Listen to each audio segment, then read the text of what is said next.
एक लंबे समय पहले एक गांव में सुरेश और कीर्तना नामक पति पत्नी रहते थे। उनके गीतिका नामक एक सुंदर सी बेटी थी। सुरेश हमेशा सबके सामने बेवजह गर्व से पेश आता था। एक दिन शाम के समय में कीर्तना उनके घर पे वड़ा पाव बनाती है। कीर्तना, तुम्हारे हाथ का ये वड़ा पाव सच में बहुत स्वादिष्ट है। और इतने में उनके घर सुरेश के रिश्तेदार आते हैं। अरे सही समय पे आए हैं, मेरी बीवी अभी अभी गर्मा गर्म वड़ा पाव बना रही है, बहुत स्वादिष्ट है। कीर्तना, जरा मेरे रिश्तेदारों के लिए भी वड़ा पाव बना के ले आना। जी अभी लाई। ये कह के गर्मा गर्म वड़ा पाव बना के वहां लाती है और उनके रिश्तेदारों को परोसती है। उनके रिश्तेदार उसे खाने के बाद कहते हैं, सुरेश, तुमने ठीक कहा, हम वाकई ही सही समय में आए हैं, वरना इतने स्वादिष्ट वड़ा पाव हम नहीं खा पाते।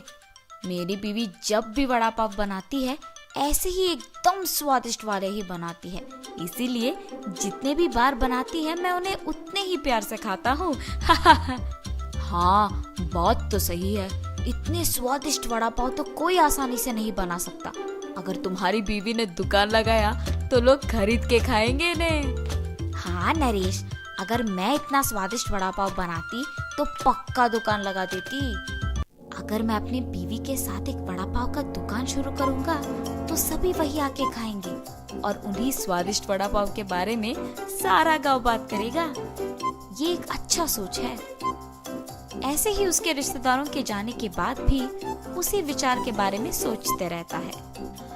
तब कीर्तना को नजर आता है कि उसके पति किसी सोच में पड़े हैं। उनके पास जाकर कहती है, क्या हुआ जी, किस चीज के बारे में इतना सोच रहे हैं आप?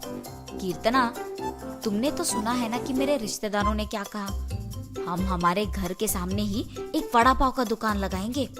तब मेरे रिश्तेदारों के ही तरह इस गांव के सारे लोग उसी के बारे में बात करेंगे। ठीक है, आपके विचार के अनुसार ही हम वड़ा पाव बना के बेचेंगे, लेकिन आपको अब से ऐसे बेवजह गर्व की बातें करना बंद करना पड़ेगा। अगर आप इसी बात को मानकर अपने बर्ताव को बदलने का वचन देंगे तो ही हम ये व्यापार शुरू करेंगे। हाँ, अब अगर मैं अपनी बीवी की बातों को नहीं मानूंगा तो वो शायद व्यापार शुरू करने के लिए नहीं मानेगी और मेरे ख्यालों के अनुसार कुछ नहीं होगा। ठीक है कीर्तना, तुम्हारी इच्छा के ही अनुसार मैं अपना बर्ताव बदलूंगा। हम कल से ही वड़ा पाव बना के बेचेंगे। और ऐसे ही वो बाहर जाकर वड़ा पाव की तैयारी के लिए जरूरी सामग्री लेकर आता है और अगले दिन नरेश उनका दुकान शुरू करके उसकी बीवी को वड़ा पाव बनाने के लिए कहता है। कीर्तना उसके पति के बातों के अनुसार ही वड़ा पाव बनाना शुरू करती है। स्वादिष्ट और गर्मा गर्म वड़ा पाव, आइए बाबू आइए। ऐसे जोर जोर से चिल्लाने के कारण उस तरफ जाते हुए सारे लोग आकर्षित होकर उसके दुकान आते हैं और वड़ा पाव लेके उन्हें खाने लगते हैं। सुरेश, वड़ा पाव तो बहुत गर्म और स्वादिष्ट है। हाँ, अब तक मैंने इतने स्वादिष्ट वड़ा पाव कहीं नहीं खाया है।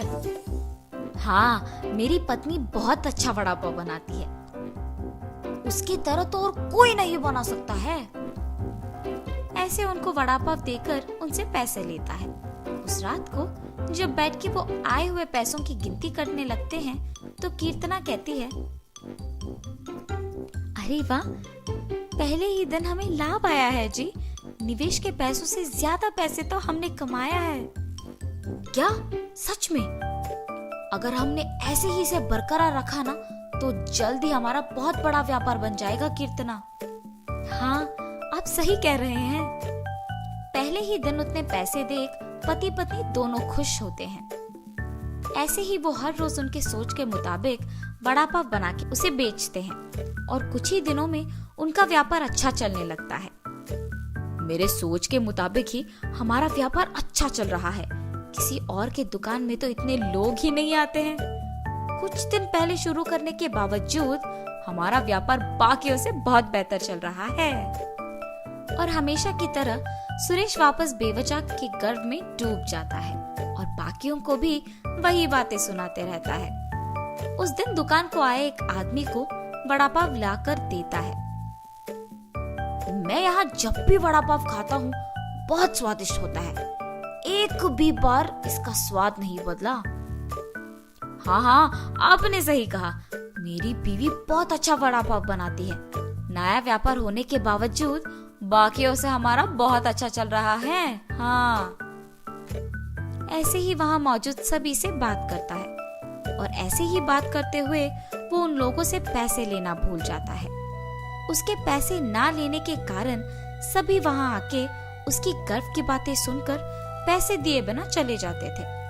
कुछ दिन बाद सबको जब सुरेश की कमजोरी का पता लग गया तो वो वड़ा पाव मंगा के उसे खा के पैसे देने के लिए उसके पास जाकर वड़ा पाव के बारे में बात करना शुरू करते थे। सुरेश उनकी बातों में पड़ के गर्व की बातें करता था और उनसे पैसे लेना भूल जाता था और कुछ देर बाद वो लोग वहाँ से पैसे दिए बिना चले जाते थे। सुरेश के इस बर्ताव के कारण उनके व्यापार में नुकसान होता है और अचानक उनके सपने टूट जाने पर पति पत्नी दोनों बहुत निराश होते हैं। कीर्तना, मुझे माफ करो, इस सब का कारण मैं हूँ। मेरे इस झूठे गर्व के कारण ही सबको मेरी कमजोरी का पता लग गया और उन्होंने उसका फायदा उठाया। इसीलिए हमें अब नुकसान भुगतना पड़ रहा है। ऐसे कह के बहुत दुखी होता है। आपको अपनी गलती का एहसास हो गया, बस ये काफी है। अब से हम हमारा व्यापार ढंग से चलाएंगे। ठीक है कीर्तना। और तब से पति पत्नी दोनों उनका वड़ा पाव का व्यापार बहुत अच्छे से चलाते हुए खुश रहते।